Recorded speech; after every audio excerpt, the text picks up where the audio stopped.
here, and there's a calf kick, and now Easily, so it's definitely slowing him down a bit. and those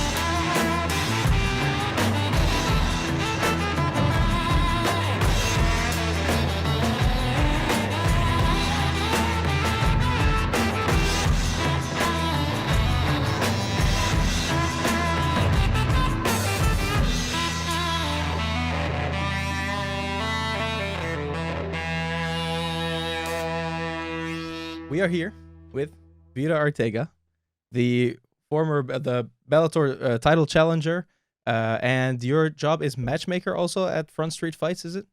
Yes. Yeah, and that's what it is. And you've been in the game for a long time, and the timing is good right now because we've just heard the announcement that PFL has officially acquired Bellator, and there's been some changes to the promotion. So first of all, how are you, and sort of how did you perceive the news of yesterday? I'm doing well. And yesterday, yeah, well, I kind of heard that there was talks about changes, and I just didn't know what changes were going to be made. I feel like I'm still processing. Like, now that it's official, it sounds like it's going to be a good thing. Lots of opportunities, lots of options. So I'm excited for my future, for moving forward. Yeah. Yeah. Yeah, definitely. Because there's been rumors for a while, and people were. I guess the biggest fear is like people were fearing for their jobs or their place on the roster or whatever. And it's good to hear that that's not the case. They're merging, so they're trying to make their roster as strong as the UFC, in a sense. What were your thoughts sitting back before, and how is it different now that you've seen sort of more details about what their plans are? My thoughts before, I guess I didn't think about it too much because I didn't want to overthink and start thinking, oh man, am I going to have a job? Am I not? I'm like, I had a feeling, I'm like, after Bellator 301, I feel like I'm going to know a little bit more. Mm-hmm. And now that I know, I'm just more excited just because it's, like I said, it sounds like Yeah. a good thing and just different options, like maybe more of like a tournament or more of traveling. It sounds like international, and I love to travel. Perhaps. So I'm like, Yeah, this is a double positive for me. basically. Because I mean, your last fight was in Japan as well. Like, that's really far. Yes. So you just take advantage of all of that, and you're also at a lot of the shows. That's what I wanted to talk about. Like, you are very active in the community, basically in the MMA community. You're always networking with people, offering opportunities. Like, do you always feel like some sort of an obligation to, or like a passion maybe to grow the sport? Is that what it is? Oh, yes, for sure. I got told the other day, they mentioned at the gym, you do a lot. And I'm like, do I? And then I started thinking about all of Yeah. the different things that I am doing in the MMA world. And it just kind of all connects with me authentically. And that's what I want, because I know I'm not going to be fighting forever. I know there's going to be a point when I have to think about retirement. And I want to be involved, and I still want to be invested into the MMA community. Like, I put so much time and energy. I've been training for over a decade, and I can just see everything just coming back as far as like a return. And I love mixed martial arts for so many different reasons. And I love that I can kind of connect and kind of figure out what I want to do when I do retire. Do I want to match make? Do I want to open up a gym? What do I want to do with this? Maybe even Yeah. my own production. I don't know. Right. Right. No, 'cause, yeah, it's your name has come up a lot recently to me. I don't know if you know that, but like I mentioned, like some people that have met you, your name has been dropped on this podcast as well. We'll get to that because it was more fight related as well. But it's all like super positive. I've never had someone have like such positive reviews. Let's say, like, so is that like, I think like naturally you probably attract if you just put yourself out there and you're networking, you're authentic with everyone, like opportunities kind of show themselves Right. or present themselves. Yeah. Right. It plays into the Front Street Fights as well, like the job you do there. Like, how did that sort of come about? Because I know you had your first fight ever there, their amateur fight. I had my very first pro fight with Front Street. Well, and I had my second Oh, really? amateur fight. So Oh, okay, Front because I'm just going off Tapology. It says the yeah, yeah, first yeah. amateur fight. Yeah. Yeah, so one of my fights, I think in amateur isn't on Tapology, I think. So That it was would have. yeah, it was my second Mhm. amateur fight with Front Street. And then I had my debut on Front Street. And then after that, I've just been with Bellator. So Mhm. I got asked to commentate like, I don't know, a couple years ago. And I was like, yeah, I'll commentate for Front Street, just add something to my resume, have it in my back pocket. And then the matchmaker at the time, he's like, hey, I think you would be great as a matchmaker. And I thought to myself, oh, I could do that. And I was like, Mhm. why not? Like how I said, opportunities are just presenting to me. And I'm like, okay, let's just try it. Like if I don't try it, I won't know if I like it or not. So Mhm. let's do it. So yeah, I don't know how to explain it. Like I feel like Front Street carries a special place in my heart just because it's been around like for such a long Mhm. time and I'm growing with it. And I just want to advocate for fighters and help them get a platform that wherever they want to get to. So that's how that kind of started as far as Yeah, like, yeah, yeah. Yeah, because you were so you've been with Bellator for a while. You know, you've built a name, and I always wonder like what keeps people stuck to their roots as well. And you know, it's always cool when to see someone like give back to other fighters and like use their expertise, their experience to sort of maybe even mentor, or like at least people look up to you. Do you feel like people look up to you a little bit for mentorship?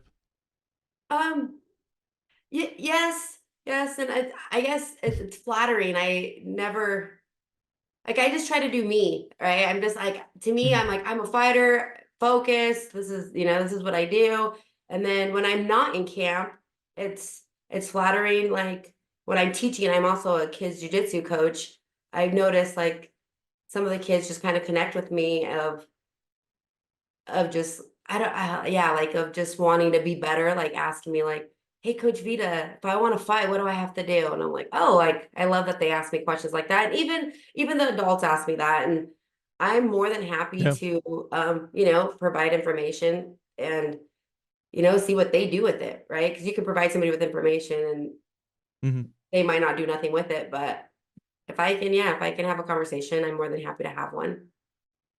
Because like here we go back to like Desiree Yanez. Like we had her on the show. I've been pushing her for a while too, and like she was like saying, and this is something like fighters say about other fighters. Sometimes there's one fighter that like, or one fight you've had that sort of gives you the confidence to face anyone, and that was you to her.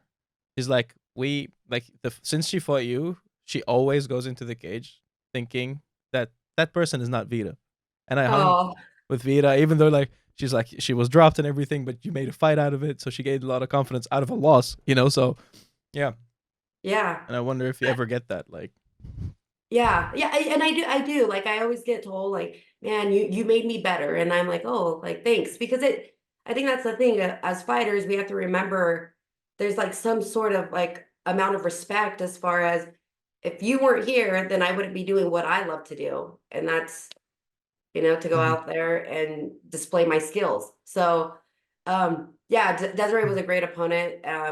Inside the cage and outside the cage, she seemed like a really cool girl, and we are connected on social media. And I root for Yeah, her, and I social know she media roots buddies. for me. Yeah, Yeah, I think that's how it starts, Nick. I think that's how we started. it It's is. like, oh, Yeah, that's how it starts with everyone. I mean, that's a. I would say like if IG didn't exist, like I don't know if I would have my career because this is where I've built my network, where how I've ended up going to the US and going to all these shows and you know even managing like half the people I haven't met in person.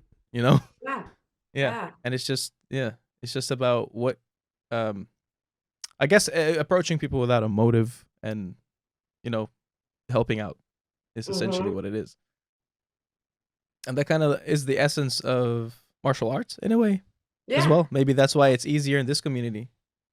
Yeah. Um. So, what are some of you've been pretty seasoned in the game. You've had title fights. You've faced some of the best, and you're a finisher. You know, what are some of the hard lessons when you look back, and what are some of the things that you had to learn the hard way about the sport?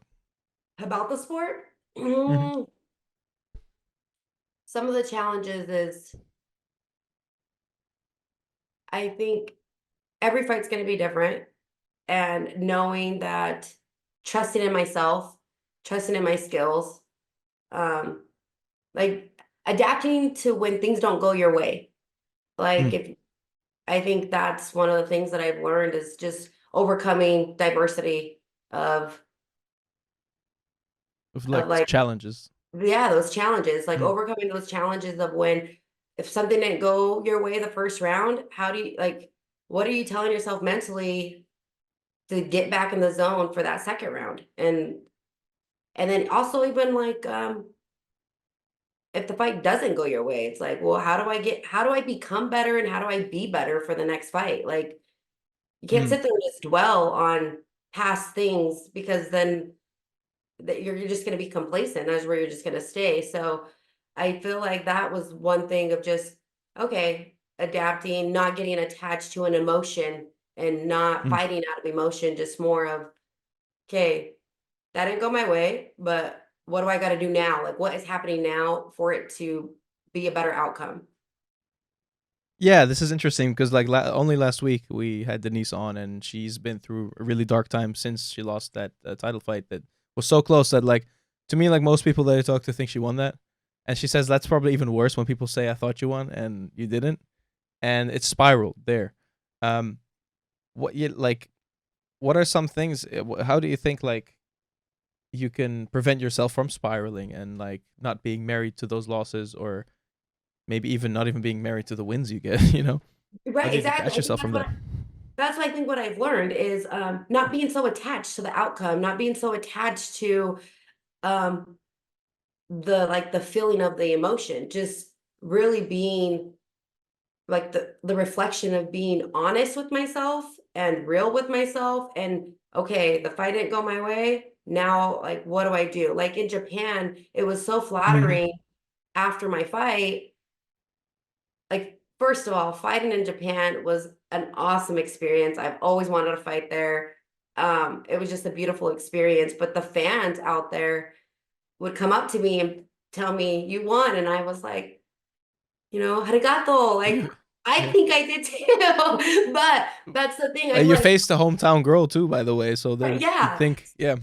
And kudos to her. Like I don't want to discredit that, but I also felt like, yeah, I thought I won too, but I could have just been pissed and mad and just went to my hotel room and left it at that. But I'm like, there's the experience is so much bigger than that that I need to remember that. Mm, Like I got to travel and do something that I love to do, and I've always wanted to go to Japan. Like I need to not be so minimized about yeah. the outcome didn't go my way. Like not so attached to that. It sucked. I came back and I'm like, okay, I got to be better. I got to be better as a person, as an athlete, as a woman. I got to be better.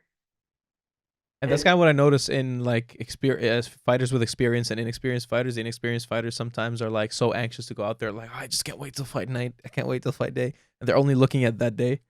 And like when I speak to more seasoned veterans or like people who've been there and done that, it's always like, "Oh, I'm just gonna enjoy the trip. I'm gonna enjoy the fight with the media day. I'm gonna enjoy the walkout. I'm gonna enjoy, and that's kind yeah, of like maybe like living in the moment and like appreciating those small yes. things. It's the process, right? Sometimes we focus so Mm. much on the outcome and you have to enjoy the process to enjoy the outcome. Yeah, yeah, yeah. Makes the outcome better too if you win. For Like sure. I think is that something you think that people need to be like maybe the up and comers need to be taught a little bit like try to enjoy the whole thing. If you enjoy the whole thing, like in case you take a loss, like that doesn't feel as hard to take. Hmm. You know. Yeah. From here now, like I guess you've been sitting and waiting, like we said, like for this announcement to happen. Um, now that it's happened, like, do you suddenly have opponents in your mind again? Like who, Um, like, yeah. I don't so before this news came out, I had told my manager, well, he asked me, when are you ready to fight? I'm like, beginning of the year 2024, I'm ready. I'm like, 2024 is gonna be my year. I'm like, I learned a lot in 2023. I'm Mhm. making changes. I'm dialed in. I'm excited to be back into a fight camp. He's like, okay, great. found out the news yesterday, and I have an awesome manager. His name's Alfred. He's great. A good mentor, friend, manager, and he called me yesterday. He's like, just so you know, I already reached out to the matchmaker, the new matchmaker, and introduced myself. And I'm like, thank you. Like, thank you for being on top of it. And he's like, so now Yeah. it's just kind of like waiting. But as far as like, oh, I want to fight this person, I want to fight that person. I want to fight the best. In order to be the best, got to fight the best, right? Cliche sayings, but also Mm. truth. Um, so I just want to be a better version of me from always getting better. So I'm excited for Yeah, whoever I fight.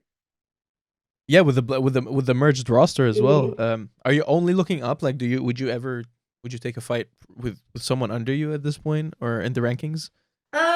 Yeah, it's like even when I fought but not Denise, Vanessa Porto, I was Yeah. ranked higher than her. So, but she's good. Like, so if it makes sense, why not? Like, Yeah.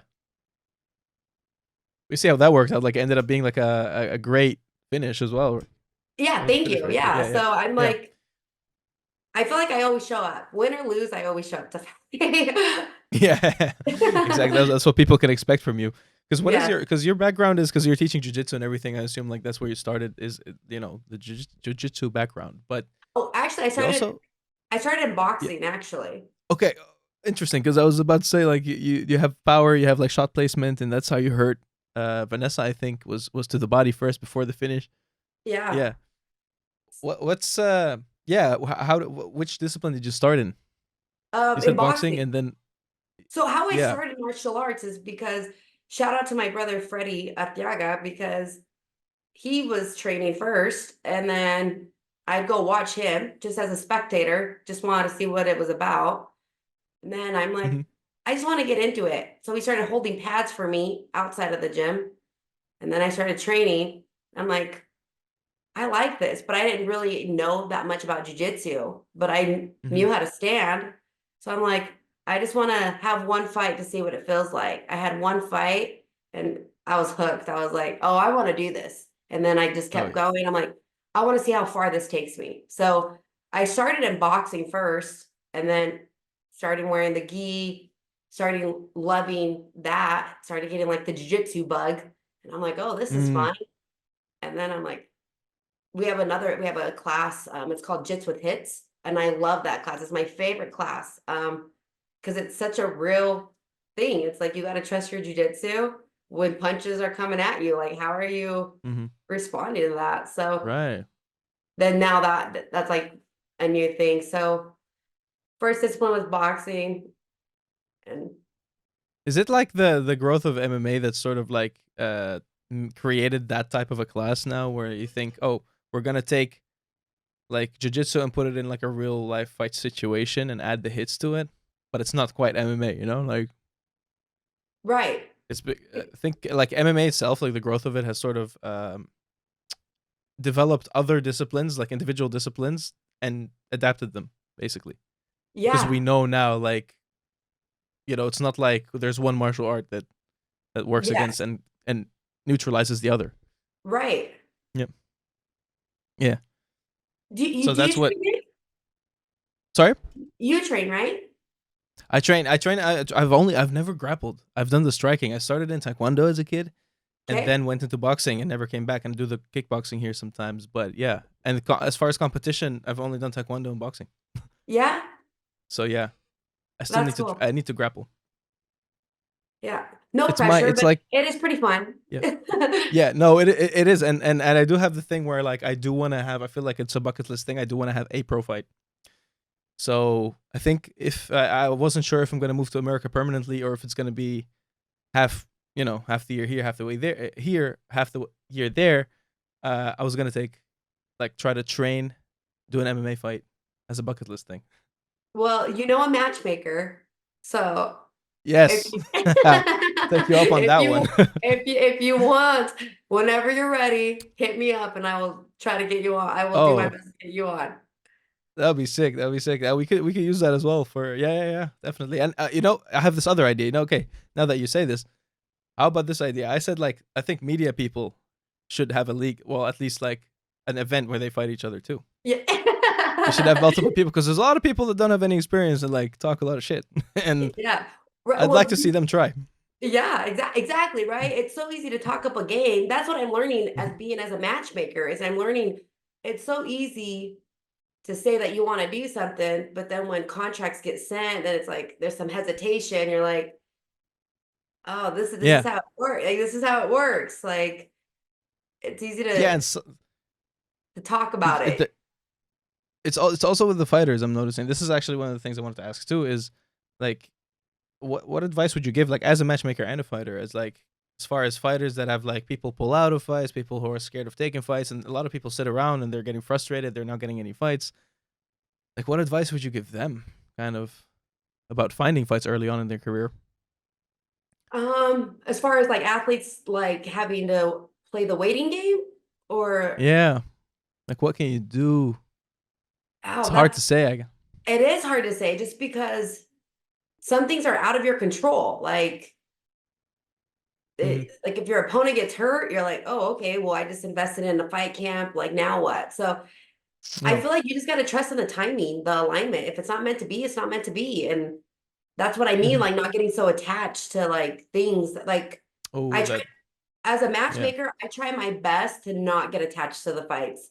Cause my very first show, I was like, "Oh, the card's set. This is great. And then Yeah.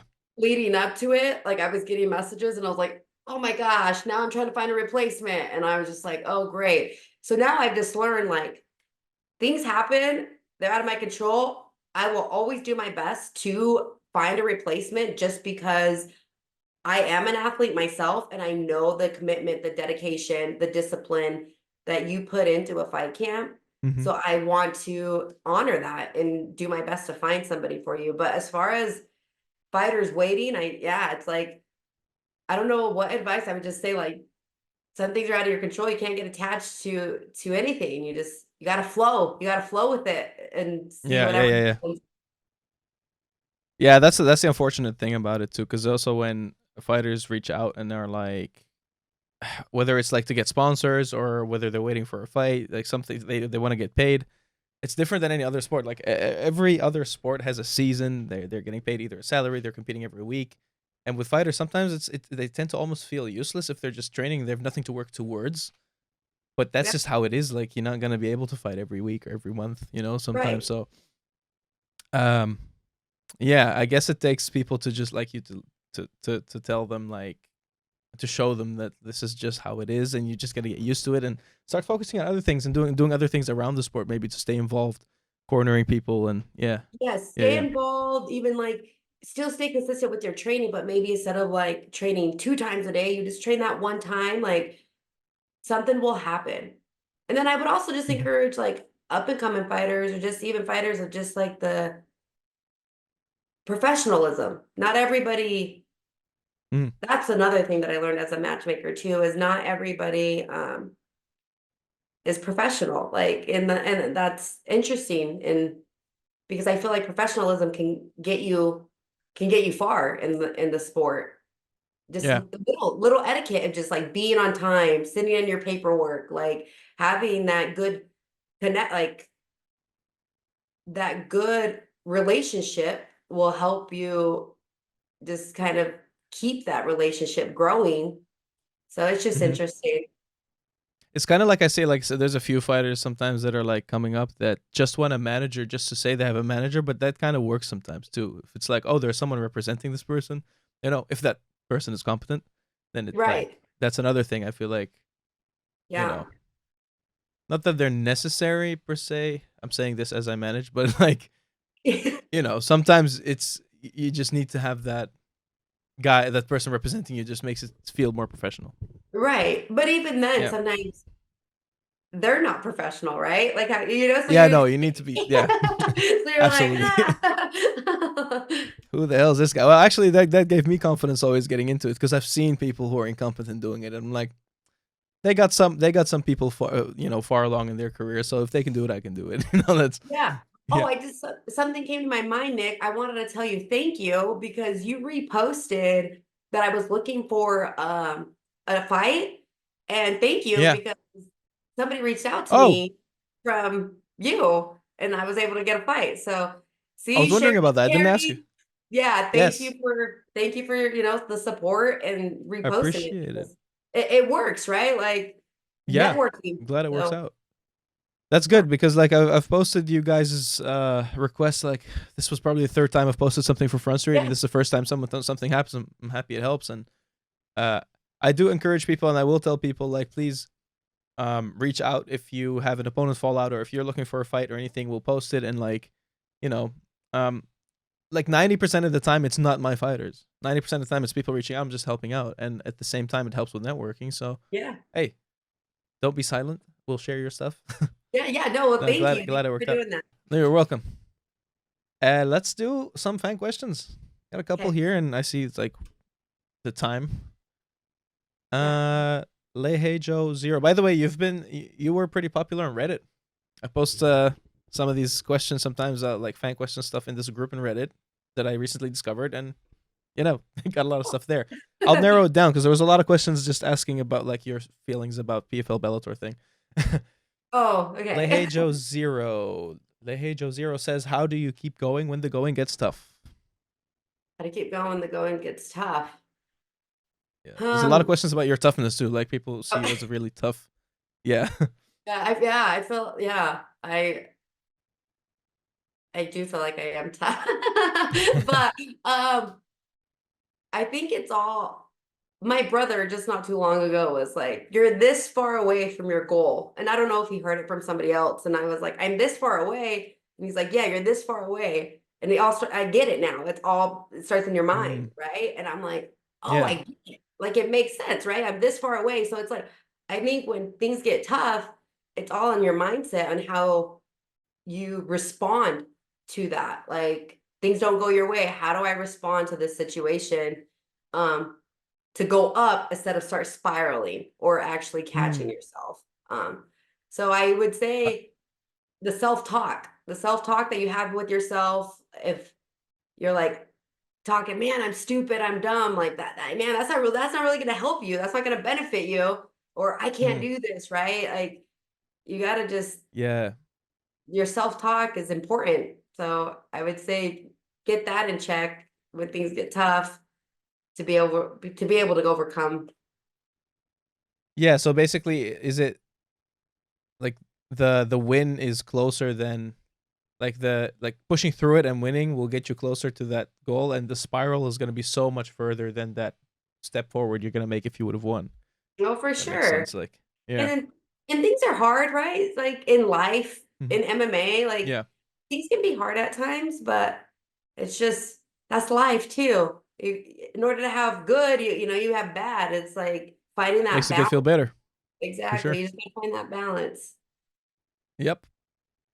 This person says, and I don't know if you watch the show. I don't know what it is. I have to look it up. Jaden 3000 says, "What's your favorite El Chavo del Ocho character?" Oh, I watched that growing up. That's Yeah. that's so funny. Yeah. This might be something someone you know. Then I guess Oh, I don't know. I maybe. watched it as like, I didn't personally like watch it. Like my dad would watch it. Um, Yeah. so I would say the main character, Chavo de Ocho, is my favorite. What's the show about?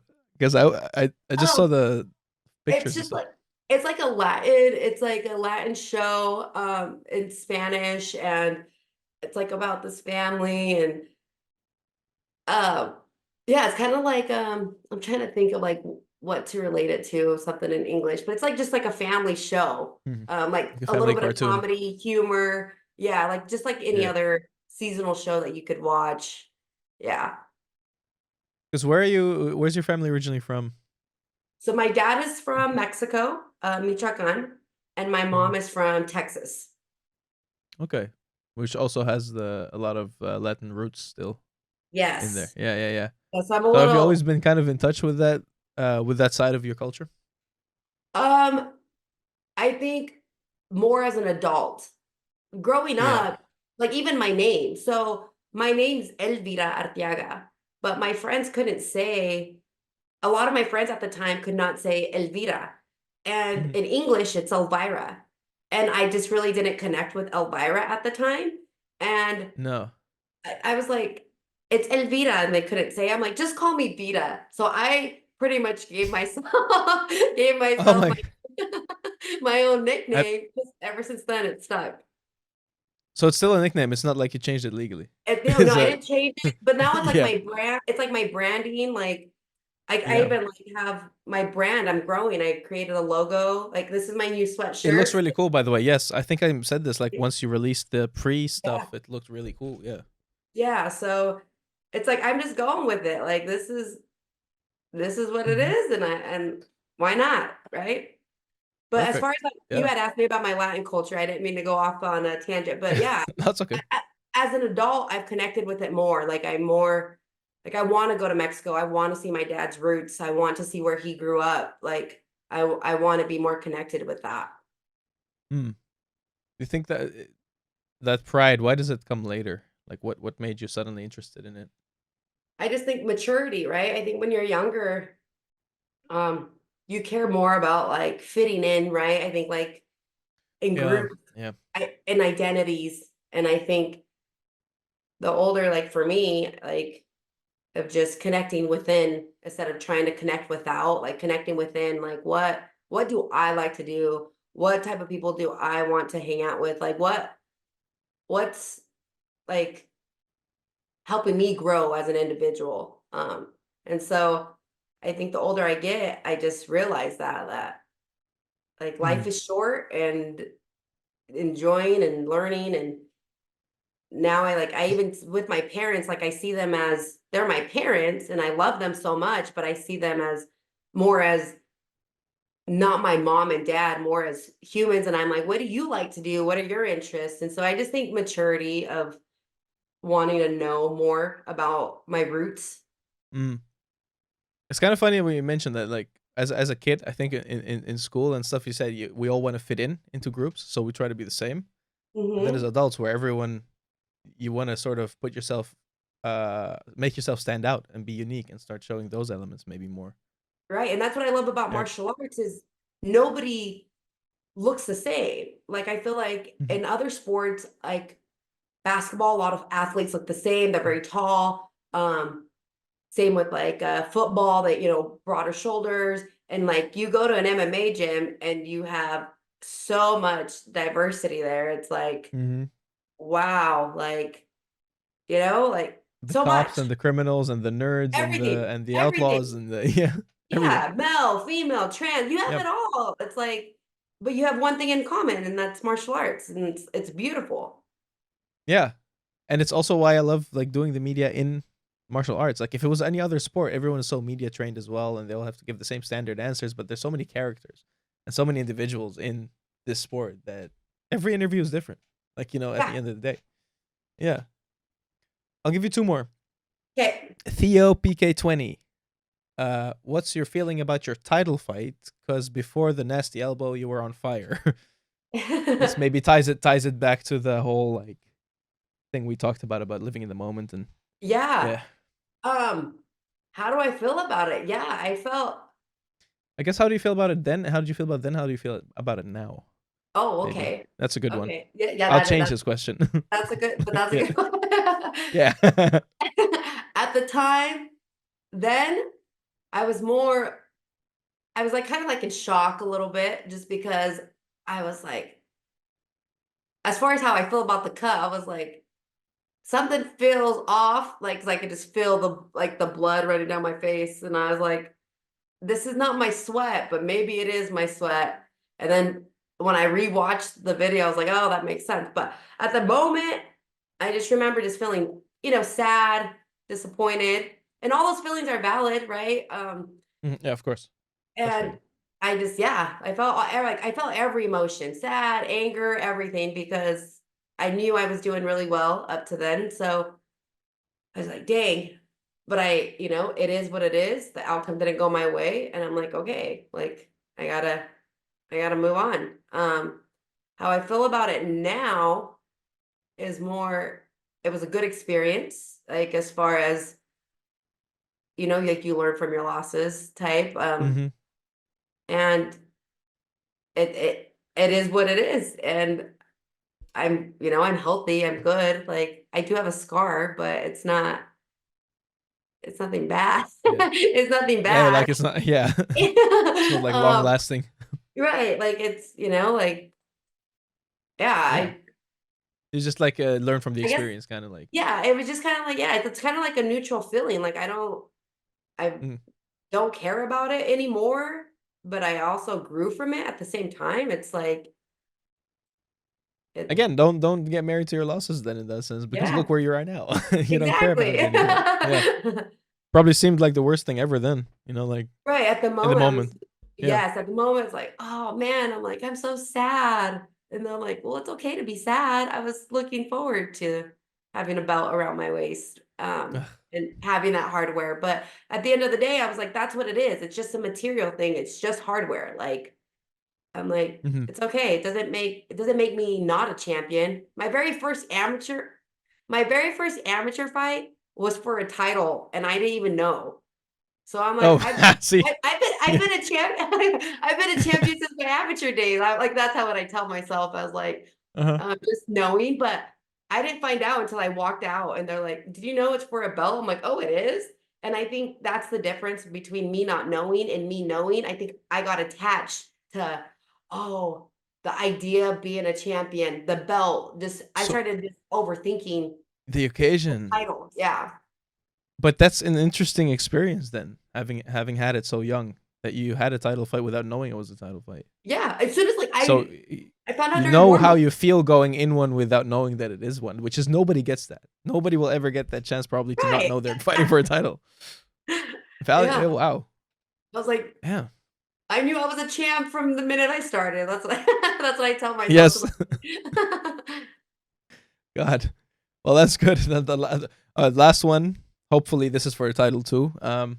Uni.renegade702. Who would you like to fight from the PFL roster?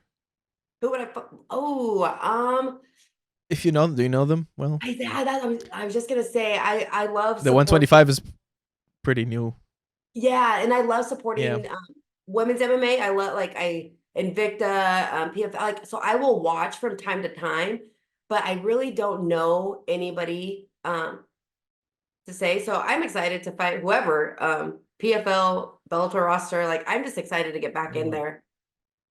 I think actually most of them. Like I feel like you've already fought them I think because some. Des is there. I know. Caitlyn is there. Yeah, Caitlin, no, yeah. There's a couple there. There's a few, but I think you fought a couple of them already. So yeah, Yeah, so yeah. we'll just see. Anyone. Yeah, we'll Yeah, see. Well, I'm excited for it. I bet you're. Are you excited for it? Like, what's gonna happen? Is it? I'm so excited, Nick. Like Hmm. I see nothing but awesome opportunities in my future. Like I am so excited for my future. I'm ready to go. Like I'm dialed in, go get another win, get back on the winning streak. Like I know what I gotta do. So I'm excited Mhm. for that. And then I'm excited just for like my branding, my logo on I'm working on a couple of projects to help build my brand. And so I'm excited for that too. Nice. Well, we're looking forward to that, and you need to get to training. So get your SNC and start preparing for that PFL Yeah. fight as well. And I appreciate you coming on and just like getting to know you a little bit. Yes, thanks, Mm. Nick. I'm gonna take a picture of us really quick. Is that okay? Oh, 100%. Let's do this. I'm gonna take it from my phone.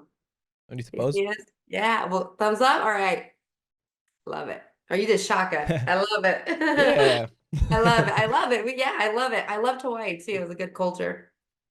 I still need to go there. I wish one day. One day. I didn't get to go to any Hawaii, of those Bellator. Yeah. and you got to come to Idaho. 100% Idaho. I want to get one of my fighters on your show as well. Okay. We got Well, to talk we'll about that. keep in touch. We'll keep in touch, and I would love to Mhm. help. Get one of your athletes on our show. Awesome. Yeah. Thank you. Hey, appreciate Awesome. it. Have a good Yeah. training, and we'll Okay. be in touch. Sounds good. Bye, Hey. Nick.